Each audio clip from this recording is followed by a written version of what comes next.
तो मुझे अपने मोबाइल ऐप डेवलपमेंट का एनवायरनमेंट सेटअप करने के लिए ये स्टेप फॉलो करने पड़ते थे।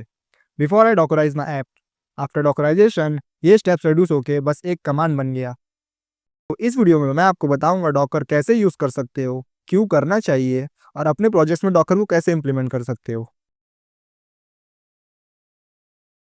उससे पहले डॉकर क्यों यूज़ करना है, मतलब हम अपना कोड शेयर करके भी तो सेम चीज़ कर सकते हैं ना, तो इसमें डॉकर की ज़रूरत क्या है।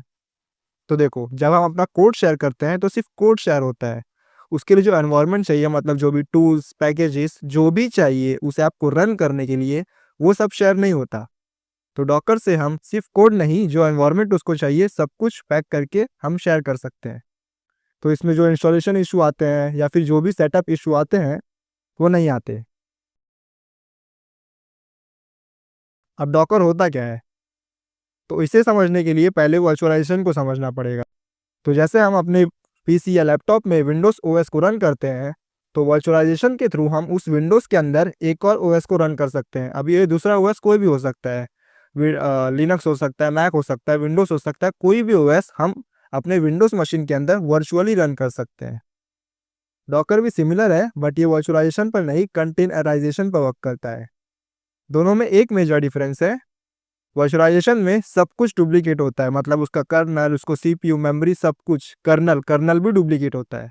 बट कंटेनराइजेशन में जो कर्नल है वो एक ही बेस इमेज का होता है, मतलब एक बेस इमेज और उसका कर्नल, और उसके ऊपर आपको जो भी ओएस चाहिए उसको इंस्टॉल करके कंटेनर के थ्रू रन कर सकते हैं। बट सभी कंटेनर में एक ही कर्नल के थ्रू रन होगा।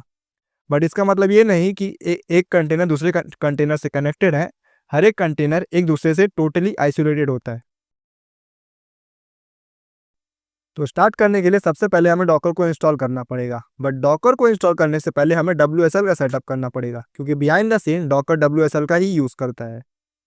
अब WSL पर मैंने एक ऑलरेडी वीडियो बना रखा है, मैं लिंक डिस्क्रिप्शन में दे दूंगा।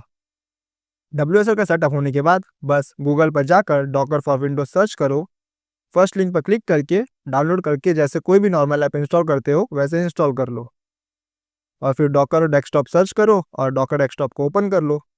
बस हो गया डॉकर इंस्टॉल। अब यहाँ पर सिस्टम ट्रे में देखोगे तो एक न्यू आइकन ऐड हुआ है डॉकर का, यहाँ से आप डॉकर को कंट्रोल कर सकते हो, रिस्टार्ट, स्टॉप वगैरह वगैरह। तो क्योंकि अब डॉकर इंस्टॉल हो गया है तो थोड़ा खेल लेते हैं इसके साथ। और जैसे कि हमें सिखाया गया है किसी भी चीज़ की शुरुआत हेलो वर्ल्ड से करनी चाहिए, तो इसमें भी वही करते हैं, Docker run hello dash world. अब देखो यहाँ पर बहुत कुछ हो गया, एक एक करके सब देखते हैं।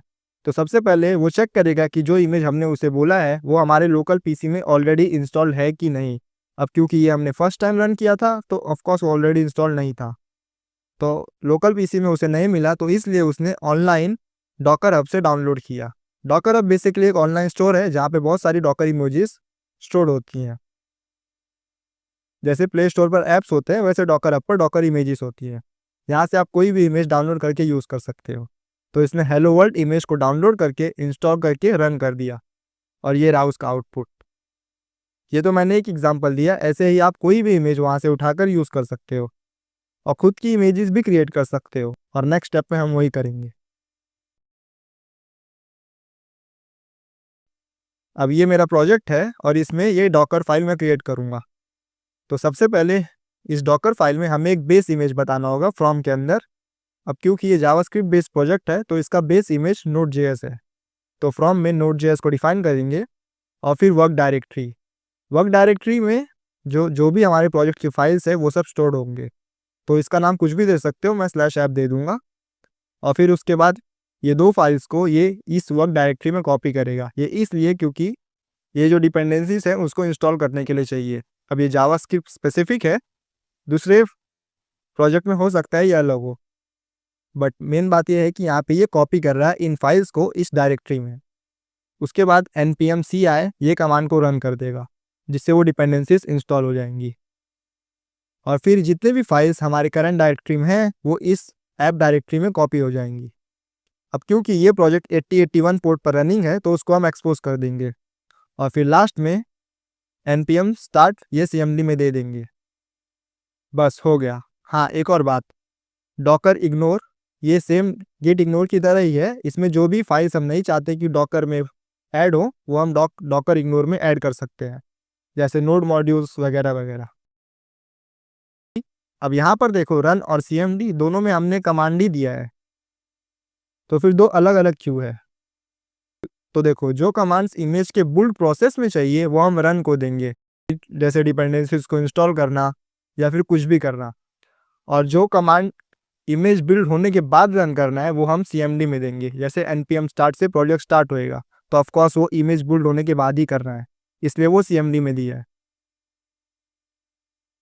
इमेज रेडी है बिल्ड के लिए तो इसे बिल्ड करते हैं डॉकर बिल्ड -t, और फिर जो भी इमेज देना है, जो भी इमेज नेम देना है वो हम दे सकते हैं। और अब इमेज बिल्ड होगा और देखो जो भी स्टेप्स फाइल में दिए थे वो एक एक करके एग्जीक्यूट हो रहे हैं। And done. अब डॉकर इमेजेस एग्जीक्यूट करके देख सकते हैं हमारा इमेज रेडी है। अब ये इमेज बिल्ड हो गया है, रन नहीं हुआ है, तो इसे रन करने के लिए डॉकर रन -p 8081:8081